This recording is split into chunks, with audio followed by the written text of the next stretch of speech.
Hi, I'm Aaron. John. Hi, I'm Mithula. Thank you so much for having us. We are, in fact, the first Canada team. The second Canada team will be here next week to finish the job. There we go. There we go. All right. It is great to be back in the States. I have had an amazing year learning about our neighbors to the north. Canada is an incredibly diverse country where inclusion and immigration are valued and pursued intentionally. It is the most diverse country in the Western world. Its largest city, Toronto, more than half of all residents are foreign-born, which is unsurprising. If America was born in rebellion, Canada was born in confederation, in the need for mutual cooperation between the English and the French. And to this day, the government of Canada is committed by culture and by law to bilingualism. It's also a country of incredibly diverse geography. The Atlantic coast, the prairies, the mountains of the west, and the icy north of 60, that is north of the 60th parallel, where government serves communities that for parts of the year are only accessible by plane or ice road. It's a country bigger than the US, with 1/10 the population. Canada will turn 152 years old this summer. Its public service I've found to be highly collaborative and always looking to learn from international peers. And like most governments you work for or with, it's grappling with how to meet service expectations in the modern era. So, taking notice, as they did, of the UK's government digital service, of the United States digital service, of my alma mater, 18F, and others, 2 years ago, the government of Canada created the Canadian Digital Service. CDS was tasked, quote, to improve how government delivers digital services to the public. No big deal. So like 18F, CDS is a digital consultancy that sits inside government for government. CDS doesn't have any policy authorities. We don't control any public-facing services ourselves. We work in partnerships with the willing. We help departments design and deliver digital-first services, and with each engagement, our real goal is to help cultivate modern practices and capabilities. So it won't surprise you to hear that this is not easy and that we haven't always gotten it right. So what Courtney and John and Mithula and I are going to do today is talk about a few of the broad challenges Canada faces as it adapts to digital first. Dive into one partnership we recently concluded with Veterans Affairs Canada, zoom back out, tell you a little about what else we're up to now, and then talk about a way forward and ask for your help. So here's our head of policy, John. Thanks, Aaron. So the reality is we've never done it this way in our government. In the early 2000s, when many governments around the world were starting to get their services online, Canada was a world leader, but we fell behind. And we're working to catch up now, and we're really lucky to stand on the shoulders of people who went before us. We know that the hard part about digital government is government.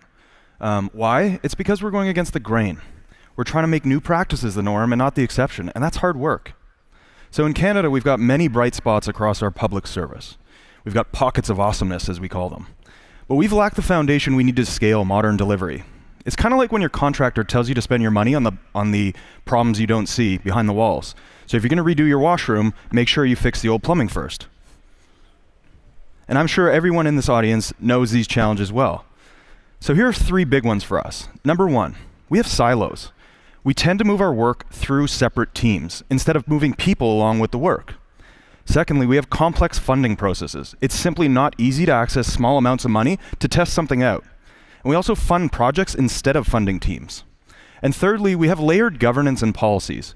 We tend to add more approval bodies and rules because we think it will reduce risk and increase our chances of success. And it's this third item that I want to dig into for a moment. Policy is often divorced from implementation. That's somebody else's problem that we'll worry about later. We're heavy on rules, but what we need is more guidance and tools. We're also really, really good at spreading rumors about what you can and cannot do. And while many of our policies were developed in a pre-internet era, we still have legislation that requires paper forms. Changing these rules isn't much quicker than changing legislation. So this is a problem. But there's an opportunity here for us. We can model delivery-informing policy in Canada and be leaders in that space. We can help change how people across government think about doing their work, and perhaps more importantly, who they do that work with. And we want to run right into the challenges until basically there are only enablers to better service delivery. And so one of the ways we approached this at CDS was to embed policy people on each one of our delivery teams. They are our bureaucracy hackers. They work through legislation, they work through regulation, and they work through policy and product development, including for Courtney's team. So I was the product manager for our work with Veterans Affairs Canada. We're just going to call them VAC going forward. And you'll see how some of the policy work that John referenced came to have an impact on our delivery with VAC. We're going to walk you through 3 of the problem areas and how we address them. The first is the ability to start with design research. The second, then using that design research to inform our product decisions. And finally, working through breaking down some silos in the org. So that first problem area, design research, is a really good starting place to talk about how policy can have a positive impact. Talking directly and often to the people we serve is critical. I think everyone in this room knows that. But we can't do this across government if people don't know whether they're allowed to do it or what the process is to follow. And in the Government of Canada, we're not used to researching and building services directly with the public. What we are used to doing is something called public opinion research, or POR for short, ou ROP en français. You know, every government likes a good acronym. Ours just happen to be bilingual. So we have a government-wide policy for POR, which is sort of like the Federal Paperwork Reduction Act down here in the States. POR is usually about collecting large-scale opinions about Government of Canada direction. It's planned annually. Yep, that means once a year. It's centrally managed, so there's line of sight of where government will be seeking broad views from the public. So we know this is not the same as design research. It's not asking people about using a service, what their needs are, building those needs into a service continuously. And it's certainly not planned from 1 week of research to the next. So we would get questions from partners, people who wanted to do it, but it would say things like, how can I do research with the public if I'm not on my annual POR plan? Or it'll take me months to get that approved. No way. So the thing is, because design research is new for our government, it was being confused with POR. And if you're trying to convince a colleague, a manager, a department, hey, a whole government to move away from a long-standing practice, you need the direction to be explicit. You need to make it easy. You need to be able to point to something and say, look here, you can do it. This is official. Sometimes it's a single line in a policy that influences behaviors. In this case, in our case, it wasn't what the policy did say, it's what it didn't say. So we got to work to make the right thing the easy thing. We played our government whisperer role. We took what we heard from being on the ground with departments, and we worked to understand the spirit of the policy. What were they trying to achieve as an outcome? And how could we meet that outcome while still enabling delivery? And we managed to change the policy in a matter of months. And in Canada, I don't know about elsewhere, this is absolutely unheard of, to do something like this in months. And it led to 3 great outcomes. Number 1, we were able to do the research. This is good, not bad. Secondly, our partner was able to do the research, who had never done it before, even better.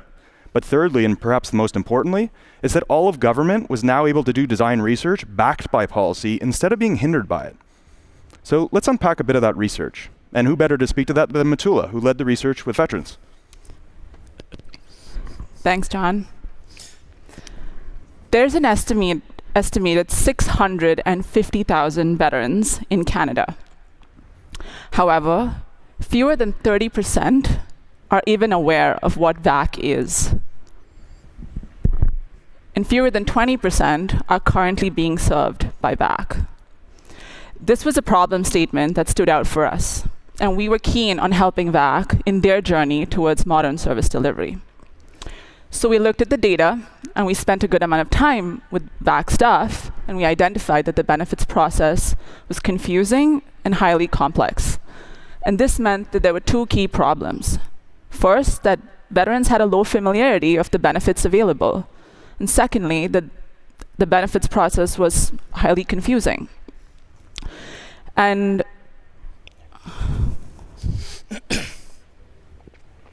so these problems told us that we needed to look at the data and spend a good amount of time with VAC staff and identified To address this, we needed to talk to veterans and understand from their points of view why these problems were happening.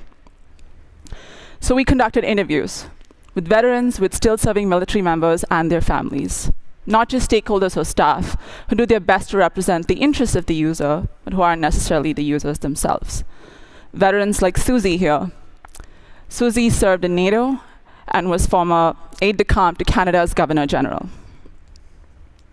and Kalodero, mathematician, a soldier, and veteran, who also welcomed us into his home to tell us more about his story. And every member of our product team, regardless if you're a product manager or a designer, attended an interview and listened to a real veteran story. Here's what we learned: that the information presented to veterans was in bureaucratic government language, often right from policy. That there was a massive information overload and a lack of transparency and an inconsistency in how benefits were communicated across different channels. We then used these findings to create a product in simple, plain language that helps veterans browse and find benefits that match their needs. Our product and its approach gives veterans the confidence to find their next steps. We manage this by bringing people from across the department, from communications to frontline staff, to collaborate on creating new language. And this language comes straight from veterans. We also ensured that the content was at an 8th grade reading level, compared to the university level that most policy is. And when it comes to developing services, more often than not, services are designed in English and then translated to French. This isn't ideal because something is inevitably lost in translation. Instead, we carried our designs and our prototypes across the country, and we conducted usability tests in both official languages. And we tested it with over 100 French and English-speaking veterans and frontline staff. And this, testing in both official languages, is a new way of doing things, and we're really excited about the results. Now, Courtney will talk about how we worked with VAC to deliver this for veterans. Thanks, Mithula. So the data and the research showed us what we needed to do to build the product, but we had to figure out how to deliver it with an organization where comms doesn't necessarily talk to designers who aren't used to working with developers and so on. We had some silos to break down. We identified roles on a multidisciplinary team and had folks from both the CDS teams and the VAC team come to work together in the same spaces. We started this a little late into our partnership, but it ended up being really critical for our work. We were able to coach and mentor the VAC teams so that they could continue the work when we're gone, because we always leave. It was about team support and sustainability, lots of sharing patterns, practices, habits. There's also some logistical pieces. We have to unblock our partners in certain ways, like helping them get access to commonplace tools like Google, GitHub, Trello, Slack, the things that we take for granted but we all know are really critical to the success of our work. And getting them unblocked for some folks on one team is a step in the direction of getting them unblocked for the entire department, and then, hopefully, maybe the rest of government. Because we want to help the rest of the department and the rest of government. Our work is really only our best work when it's scalable. So to help VAC scale up, we identified the new roles that don't really yet exist in government and helped VAC hire for them, helping to supply job descriptions, guidance on government classifications, recruitment strategies. So our partnership with VAC has come to a close now, but they still have a multidisciplinary team that's working on the product. We're excited to see more of these teams emerge and maybe start to see some of these silos break down a bit further. Okay, we learned a lot, helped set up a team for VAC, and built a live product. We measured throughout, and now VAC has all the data they need to understand how the product is working and use it to help guide their future iterations. It's good for veterans, it's also good for VAC, it's good for the rest of government. We went through a lot of different challenges and roadblocks to try and set an example for others to start to follow so that we, as a government, only start to make new mistakes. Because now, I'm working on a new product helping all Canadians access their disability benefits, and I'd really not like to address the same challenges over again. Thanks. And Courtney is not the only one. None of us, no one in government, no one here today, wants to keep solving the same problems, right? So CDS is almost 2 years old. The team has grown very fast. Knock wood, there'll be 85 of us by the end of the summer. And while Courtney and Mithula and their team were working with Veterans Affairs Canada, other CDS teams were partnering with other departments to do things like help make it easier and faster for immigrants to reschedule citizenship exams, create and ship an API for accessing home energy usage data, building a platform for grants, and some other projects you can check out on the website. None of it's been perfect. In every engagement, we have run into challenges, learned hard lessons, made some headway. It has been 2 years of doing our best to demonstrate the art of the possible, of campground rules, trying to leave things better than we found them, of building support for a different kind of team and for a different way of working, creating conditions for success, not just for us, but for everyone in government, to lay a strong enough foundation for what's next. So, what's next? Here's some of the things that CDS is up to going into our 3rd year. We're working with departments on a variety of projects, including helping low-income Canadians file their tax returns and access the refunds that they're owed, helping people apply for and obtain disability benefits. In addition to those partnership projects, we're also working on things like creating additional reusable components and resources for departments. We're launching an in-house accelerator this spring to help important projects both with funding off-cycle and with easier access to vendors that do human-centered design and agile development, like the vendors that show up at places like Code for America Summit. And we're piloting Civic Leave and other programs to work at rotating more great product people into government service. These are all important, and they're all shots across the bow, but there's a bigger picture too. What can we do? Can we do more to set up government to succeed across the board in a digital world? Well, last year, the Canadian government brought together a committee of some of Canada's digital industry leaders and put this question to them. They said, how would our lives be improved a decade from now if digital innovation was better integrated into our lives, businesses, and government? And they had lots of excellent recommendations. There was one that really called out to us at CDS.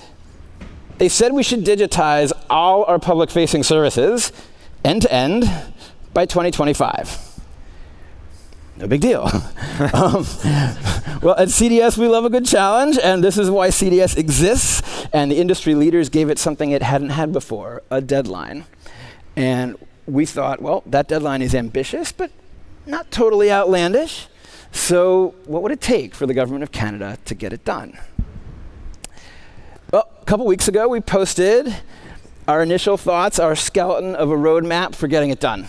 None of this will sound revolutionary to anyone who's in this room. But here's the top-level outline of what we said a first year should look like. First, prioritize and empower and measure digital service development. Pick the services worth digitizing, because you're not going to digitize every single one of them. Empower small multidisciplinary teams to tackle each of them. Set outcome criteria, collect baseline metrics if you can, and assess regularly, and do that in the open. That's number one. Second, to help those service delivery teams do all of that, commit to providing them with well-designed common services and components and resources that meet their development needs. And those themselves should be delivered by dedicated product teams that are accountable to the service delivery teams. Third, remove obstacles to digital service delivery. And if we had a magic wand, okay. In Canada, this means things like making cloud services and other modern tools easier to obtain and use.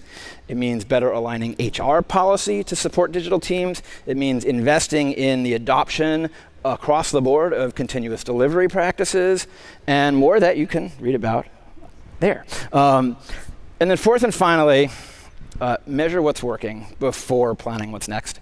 Because the one thing we do know is that we won't know what the second year should look like until we get started with the first year.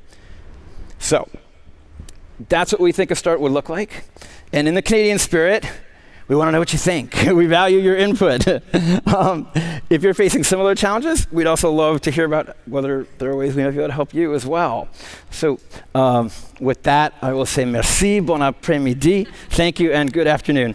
Thank you. Thank you.